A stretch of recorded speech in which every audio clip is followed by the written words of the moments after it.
Anand એસઓજીએ driving licence કૌભાંડનો પર્દાફાશ કર્યો, જેમાં 2 આરોપીઓ ઝડપાયા છે. આણંદ એસઓજીએ બનાવટી મેડિકલ ફિટનેસ સર્ટિફિકેટના આધારે ડ્રાઇવિંગ લાયસન્સ રિન્યૂ કરવાના કૌભાંડમાં 2 આરોપીઓને ઝડપી પાડ્યા છે.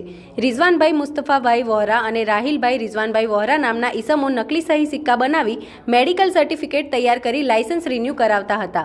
પોલીસે લેપટોપ, પ્રિન્ટર, નકલી મેડિકલ સર્ટિફિકેટ, ડ્રાઇવિંગ લાયસન્સ, આધાર કાર્ડ અને ઓમની ગાડી સહિત કુલ 85,000નો મુદ્દામાલ કબજે કરી લીધો છે. આ કૌભાંડમાં અન્ય આરટીઓ એજન્ટ કે અધિકારીઓની સંડોવણી છે કે નહીં તે અંગે વધુ તપાસ હાથ ધરવામાં આવી રહી છે. ગઈ તારીખ 26 માર્ચ 2025ના રોજ આણંદ એસઓજી શાખાના પોલીસ સબ ઇન્સ્પેક્ટર તથા સ્ટાફ પેટ્રોલિંગમાં હતા, જે દરમિયાન હેડ કોન્સ્ટેબલ પ્રકાશભાઈ તથા પોલીસ કોન્સ્ટેબલ કુલદીપસિંહને મળેલ ચોક્કસ બાતમી અનુસાર આરટીઓ કચેરી બહાર 2 ઈસમો એક ઓમની ગાડી GJ23P 3831 નંબર, આ ગાડીમાં ડ્રાઇવિંગ લાયસન્સ રિન્યૂ કરવા માટે ફિટનેસ સર્ટિફિકેટમાં ગેરકાયદેસર રીતે ડોક્ટરના સહી સિક્કા મારી લાયસન્સ રિન્યૂ કરાવવાની કામગીરી કરે છે.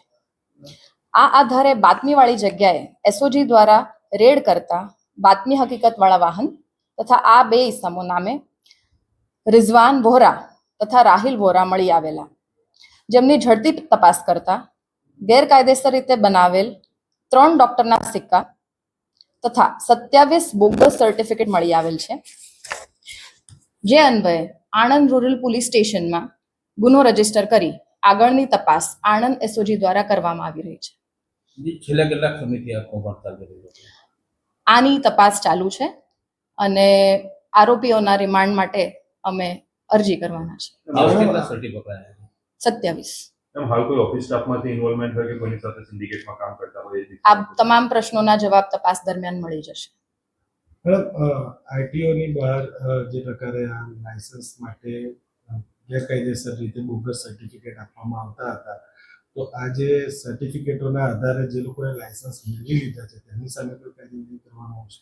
હા, એટલે અમારો સૌથી પહેલો ગોલ એ જ હશે કે આમાં કેટલાની સંડોવણી છે, કોણ આમાં સામેલ છે અને આની આધારે કેટલા પાસ થઈ ગયા છે સર્ટિફિકેટ્સ, એ અમે અમારા તપાસનો વિષય રહેશે. કેટલા પૈસા લેવામાં આવતા? આ હાલમાં જ આ 2 ઈસમોને અમે અહીંયા લાવ્યા છીએ, એટલે આ તમામ વિગતો અમે એમની પાસેથી મેળવીશું અને તમને પહોંચતી કરીશું. કેટલા સમયથી બનાવતા હતા? એમના કહેવા મુજબ પાછલા 1 વર્ષથી આ પ્રકારની કામગીરી ચાલુ છે.